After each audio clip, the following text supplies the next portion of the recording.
Bonjour à tous, on se retrouve dans une petite vidéo complémentaire que j'ai fait parce que certains ont eu du mal à faire une partie du test ENT. En l'occurrence, c'est la partie du test qui correspond au retraitement des charges incorporables et plus précisément, je vous ai mis en fait tout un tas de charges qui ont une périodicité qui est différente de la périodicité de calcul de coût.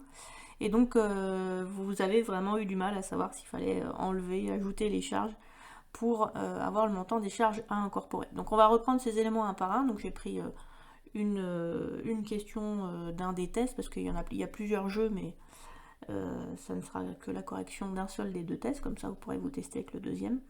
Et on va prendre les points un par un.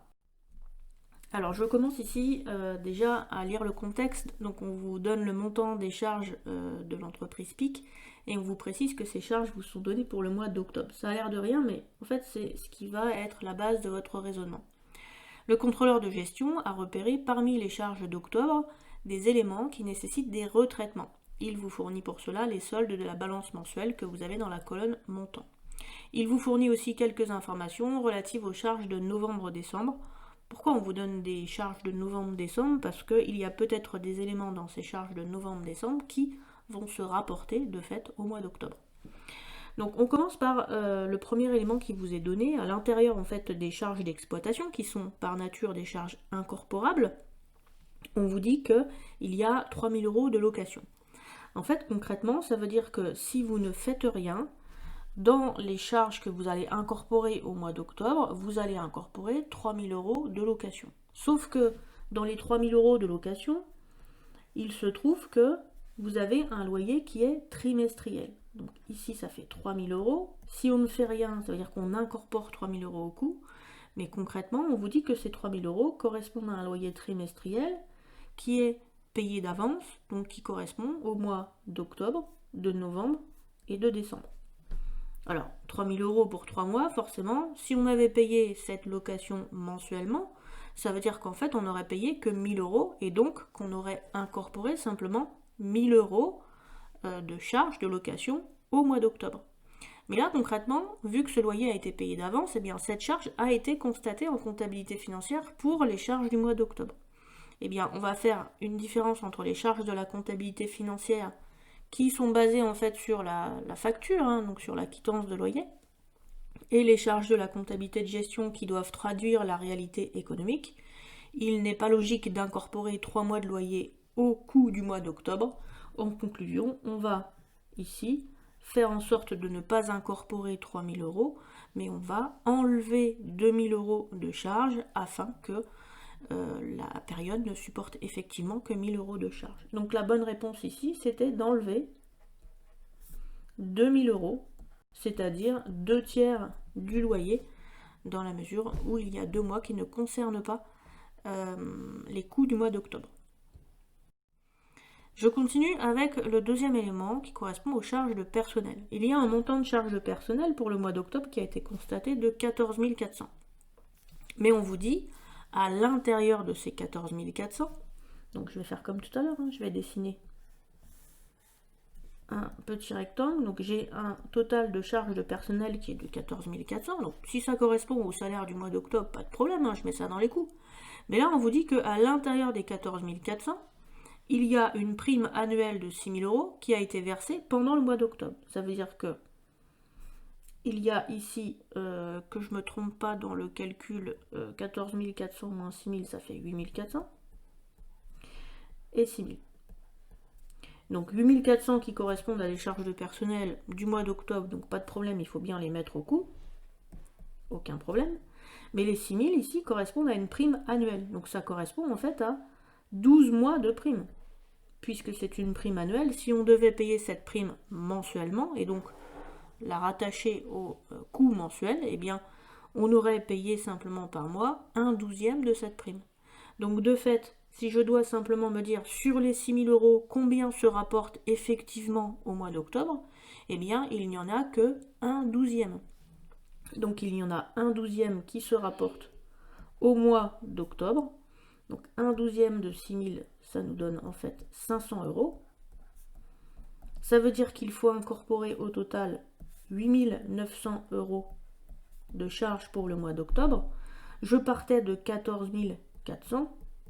je vous le rappelle. Comment je fais pour passer de 14 400 à 8 900? Eh bien, j'ai enlevé en fait 11 douzièmes de la prime de 600 €, puisqu'il y a 11 mois de prime qui concernent les autres mois de calcul de coût. Donc la bonne réponse ici, c'était il faut enlever 5 500 €. Pardon, j'ai oublié ici, c'était 6 000. Enlever 5 500 €. Ok? Ça, c'est pour les charges de personnel. Je continue avec les charges d'intérêt. Donc pour le mois d'octobre, toujours, puisque là on vous donne bien les informations du mois d'octobre, on a 1 200 € de charges d'intérêt qui ont été constatées. Mais on vous dit que sur ces 1 200 €, eh bien ces 1 200 € concernent un intérêt annuel d'un emprunt qui a été contracté en N-2, c'est-à-dire il y a 2 ans, pour financer le mobilier du magasin. Ici, la difficulté tient au fait que cet intérêt qui a été constaté, il est annuel. Donc on voit bien qu'il y a encore une fois une différence entre la périodicité des charges en comptabilité financière, qui vous donne ici encore une fois une charge annuelle, et la périodicité du calcul de coût, celle que l'on désire, qui elle correspond à des charges mensuelles. La question qu'on a à se poser, elle est alors toute simple. Si j'avais dû payer ces intérêts mensuellement, sur les 1 200 €, combien se serait effectivement rapporté au mois d'octobre? Eh bien, sur 1 200 €, si 1 200 € ça concerne 12 mois, ça veut dire que si j'avais dû payer mensuellement mes intérêts, eh bien, j'aurais eu simplement un mois d'intérêt. Et donc, il y a effectivement 100 € d'intérêt, c'est-à-dire 1 200 divisé par 12, qui se rapporte effectivement aux charges du mois d'octobre et donc au coût du mois d'octobre. Donc, sur les 1 200 €, combien on doit... quelle est la modification qu'on doit faire? On doit passer de 1 200 à 100. Donc, on doit enlever 1100 €, c'est-à-dire 11 douzièmes de cette charge d'intérêt, 11 douzièmes de 1 200 €. Autrement dit, on doit enlever 1 100 €. On continue avec les charges exceptionnelles. Alors les charges exceptionnelles, c'est quasiment le seul où vous avez bon, puisque les charges exceptionnelles, vous avez bien compris, c'est non incorporable. Donc puisque c'est non incorporable, ça veut dire que ces charges n'ont rien à faire dans les coûts du mois d'octobre. Donc il fallait directement enlever 500 €. Ça, je pense que c'est celui où vous avez eu vraiment le moins de soucis. On continue en fait après sur les autres informations. Donc dans les autres informations, on vous donne des informations en fait qui n'ont pas été enregistrées pendant le mois d'octobre, mais qui peuvent éventuellement nous intéresser pour les coûts du mois d'octobre. En l'occurrence, on vous donne des informations sur les dotations aux amortissements de l'année. Les dotations aux amortissements, je vous le rappelle, constatent la consommation annuelle de vos immobilisations. Et bien cette consommation, elle s'est élevée à 9 000 €, et donc les dotations aux amortissements sont enregistrées par nature à l'inventaire. L'inventaire, c'est le 31 décembre de l'année, mais ça constate la consommation annuelle. Donc sur les 9 000 € d'amortissement qu'on va constater en décembre, en fait, il y en a une partie qui se réfère forcément au mois d'octobre. En l'occurrence, il y a un mois d'amortissement qu'on aurait dû affecter au mois d'octobre. Le fait est qu'en comptabilité générale, on enregistre ces charges de façon annuelle, mais si on les avait constatées mensuellement, on voit bien qu'on en aurait mis sur le mois d'octobre. Autrement dit, il va falloir rajouter une partie de l'amortissement annuel au mois d'octobre. Combien? Eh bien, on va prendre simplement le montant annuel de l'amortissement qui vous est directement donné ici, qu'on va diviser par 12. Donc 9000 divisé par 12, j'ai pas la réponse en tête. Et je sais même pas si j'ai une petite calculatrice dans le coin. Ça fait à l'impro, alors on va faire ça comme ça. 9000 divisé par 12, ça nous donne 750 € d'amortissement qu'il faut rajouter aux charges du mois d'octobre et donc qui vont être pris en compte dans les coûts du mois d'octobre. Enfin, dernier élément, on vous parle d'une facture de téléphone qui est payée à terme échu tous les 2 mois. Alors déjà, le terme échu, vous êtes tombé dessus, vous avez dit oh là là, c'est quoi ce truc, terme échu? Terme échu, alors ça s'oppose à terme à échoir. Ça veut dire qu'en fait vous payez votre facture de téléphone après avoir consommé votre téléphone. Donc ça veut dire que concrètement, là on vous parle d'un montant estimé à payer en novembre. Ça veut dire qu'en novembre vous avez payé octobre et novembre. D'accord? Donc je suis en train de dire qu'on a payé octobre et novembre. Donc les 220 € de téléphone concerne en fait 2 mois de téléphone, parmi lesquels il y a octobre. Bon, il y a aussi novembre, mais il y a surtout octobre. Et nous, ce qui nous intéresse, c'est justement les charges du mois d'octobre. Si on considère que la consommation est régulièrement répartie sur les 2 mois, alors on peut considérer que sur les 220 €, il y a 110 € qui se rapportent au mois d'octobre. Il faut donc rajouter 110 € aux charges du mois d'octobre qui vont ensuite être incorporées dans les coûts.